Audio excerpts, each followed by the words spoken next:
मित्रों नमस्कार, मैं रोशन हूँ। मित्रों, अगर आपको हिमाचल घूमने जाना है तो आपको ग्रीन टैक्स देना पड़ेगा।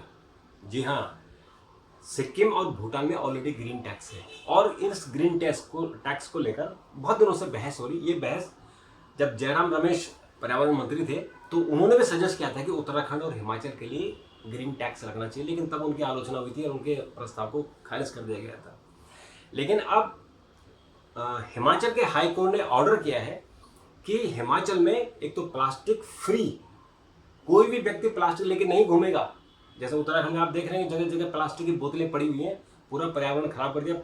उत्तराखंड की तो इतनी बुरी स्थिति है कि वहाँ कोई कानून व्यवस्था या कोई ऐसी वहाँ चीज़ है ही नहीं कि जो आपसे कोई डर रहा हो। जगह जगह बोतलें पड़ी हुई हैं, जगह प्लास्टिक पड़े, लोग खा के फेंक दे रहे हैं, वहीं दारू पी दे रहे हैं, दारू की बोतलें जगह जगह जहाँ टूरिस्ट प्लेस है वहाँ फेंकी हुई। तो हिमाचल उत्तराखंड से कई गुना अच्छा है। तो हिमाचल बर्बाद ना हो इसके लिए हाईकोर्ट ने कहा है कि तो प्लास्टिक फ्री, जो भी टूरिस्ट आएगा उसके हाथ में प्लास्टिक नहीं होना चाहिए, प्लास्टिक की बोतल नहीं होनी चाहिए। और इसके लिए एक जो है टास्क फोर्स बनाया जाएगा और वो टास्क फोर्स ये काम देखेगी कि किसी के हाथ में प्लास्टिक में कहीं प्लास्टिक तो नहीं फेंका है। एक तो प्लास्टिक मुक्त करना है, दूसरा ग्रीन टैक्स, यानी अगर आपको हिमाचल में घूमने जाना है तो आप पर टैक्स लगेगा। अगर आप टूरिस्ट हैं, अगर आपने टूरिस्ट जगह जैसे मनाली जाना है, आपको लाहौल स्पीति जाना है, आपको जो भी टूरिस्ट प्लेस हैं, शिमला जाना है, तो आपको ग्रीन टैक्स देना होगा।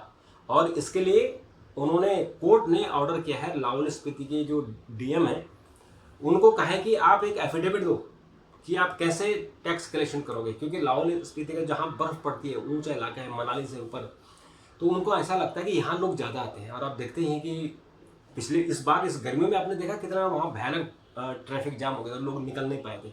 और फिर मानसून जब बारिश हुई थी, इससे पिछले वाले साल में, इस मानसून में नहीं, पिछले वाले मानसून में आपने देखा था पूरा मनाली शहर ऐसा लगा था कि मनाली शहर ही बह जाएगा। ब्यास नदी ने जो अपना विकराल रूप दिखाया, वहाँ के अंग्रेजों के जमाने के पुल तक बह गए।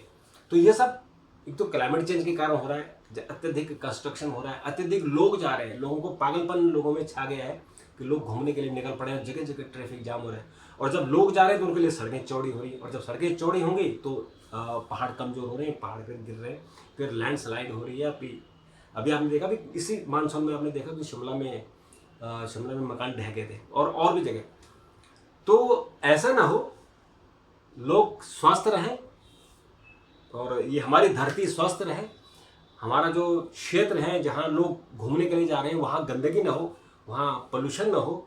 इसके लिए हाईकोर्ट ने बहुत इंपॉर्टेंट निर्णय लिया है और कहा है कि आप 1 अगस्त से, यानी आज 27 जुलाई हो गई है, और आज से 4 दिन बाद आपको ग्रीन टैक्स लगाना होगा। यानी जो भी टूरिस्ट बसें आएंगी, जो टूरिस्ट कारें आएंगी, जो होटल में लोग टूरिस्ट होटल बुक कराएंगे, उनके साथ एक जैसे कि अभी जीएसटी लगता है आप पर, ऐसे ही वहाँ आपको ग्रीन टैक्स लग जाएगा। तो ग्रीन टैक्स कितना लगेगा, तो वो मुझे लगता है कि जैसे सिक्किम में या भूटान में है 2%, 3%, 5% तक लग सकता है, और ये लगना भी चाहिए, मेरा मानना ये है। लेकिन इस पैसे को डाइवर्ट नहीं करना चाहिए। जो ये ग्रीन टैक्स कलेक्शन होगा, इसी पैसे से केवल पर्यावरण की रक्षा के लिए, यानी जो प्रदूषण को रोकने के लिए क्या प्रयास हो सकते हैं उस पर खर्च होना चाहिए। और मैं जयराम रमेश ने जो ये सुझाव दिया था उसमें हम लोगों ने कवर किया था और उसमें वो लेटर हम छापते थे कि उन्होंने कहा था कि जितनी ये कांवड़ी आजकल आप देख रहे हैं, कांवड़ी में क्या बुरी गत कर रखी है, हजारों लाखों की संख्या में कांवड़ जा रहे हैं, कैसे वह मारपीट कर रहे हैं। आप देखा एक मुस्लिम बुजुर्ग गलती से उनकी गाड़ी से वो टच हो गया और उस बुजुर्ग को उन्होंने उसकी गाड़ी तोड़ दी, कैसे उस बुजुर्ग को मारा। और एक और देखा हमने कि एक सफाई कर्मचारी ने एक कांवड़ को कहा था कि केला खा के या आम की गुठली आप बाहर मत फेंको, सड़क पर मत फेंको, इतना कहा, उन्होंने उसको अधमरा कर दिया डंडों से मार मार के। तो ये इसको कंट्रोल करना जरूरी है। हमारी धार्मिक, हमारा ये हिंदू धर्म में कहाँ लिखा है कि आपको हिंसक बनना है, हमारे धर्म में कहीं नहीं लिखा हुआ। तो ये जो कानूनों को रोकने के लिए भी जयराम रमेश ने कहा था कि संख्या को लिमिट करना चाहिए। और ये भी उन्होंने कहा था कि गौमुख मत जाने दो किसी को। पिछली बार भी गौमुख लग गए थे लोग, हालांकि उसके बाद फिर फॉरेस्ट डिपार्टमेंट ने वहाँ रेस्ट्रिक्शन कर दिया कि गौमुख केवल 50 लोग जाएंगे एक दिन में, लेकिन लोग जाते हैं।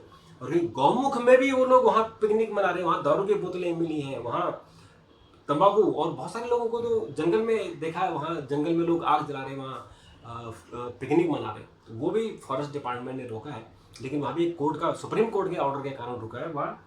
तो गौमुख में तो लोग अब कम जा रहे हैं, लेकिन गंगोत्री से भी लोग पानी लेके आ रहे हैं, यानी कांवड़ वहाँ तक पहुँच जा रहे हैं। हरिद्वार में तो खैर जगह पाँव रखने की जगह नहीं है, लेकिन इसको कुल मिलाकर इसको कंट्रोल करने की ज़रूरत है। कुल मिलाकर इसको मॉनिटर कैसे किया जाए, इसको कितने कांवड़ है, मतलब अब मैं कैसे कहूँ, चूँकि मैं मंदिर नहीं जाता हूँ और मैं जो भी हो मैं अपने घर में ही पूजा करता हूँ। मेरे घर में ही मैंने शिव जी की स्थापना की हुई है, यानी शिवलिंग मैंने मेरे घर पर ही है, और मैंने अपने गमले में शिवलिंग को स्थापित किए हुए, और वहीं हम जल चढ़ाते हैं और मन से जल चढ़ाते, तो मुझे किसी मंदिर में जाने की ज़रूरत नहीं होती है। तो भीड़ करना, पोल्यूशन करना, वहाँ गंदगी फैलाना, इसमें टैक्स लगना बहुत ज़रूरी है, और हाई कोर्ट का ऑर्डर का स्वागत है। और ये, और जब टैक्स लगेगा तो जो ये फालतू के लोग घूमने जा रहे हैं तफरीह बनाने के लिए, कम से कम वो भी नहीं जाएंगे, और सीरियस लोग जाएंगे। और प्लास्टिक लेके तो बिल्कुल नहीं जाएं, और उत्तराखंड में भी जो अगर प्लास्टिक लेके जा रहे हैं उसके खिलाफ एकदम कठोर कार्रवाई होनी चाहिए। आप सिक्किम में चले जाइए, सिक्किम में आपकी जेब में कोई प्लास्टिक की चीज़ नहीं मिलनी चाहिए, और कितना खूबसूरत है अपना सिक्किम, और भूटान भी कितना खूबसूरत है। तो इसकी खूबसूरती को ख़त्म मत होने दीजिए, आप ही के लिए। तो इसको बचा के रखिए, और ज़रूर बचेगा। और इसमें कोर्टों को आगे आना पड़ रहा है, ये बड़ी भारी बात है। सुप्रीम कोर्ट के तमाम ऑर्डर है पर्यावरण संरक्षण को लेकर, और अब हिमाचल हाई कोर्ट ने ऑर्डर किया है, उसका स्वागत है। मित्रों, कमेंट जरूर कीजिएगा, आप अपना प्रतिक्रिया जरूर व्यक्त कीजिएगा, क्योंकि इन्हीं प्रतिक्रियाओं के कारण लोग जागरूक होंगे, और ये आगे हमें आगे नीति बनाने में से मदद मिलेगा। तब तक के लिए नमस्कार, थैंक यू, धन्यवाद।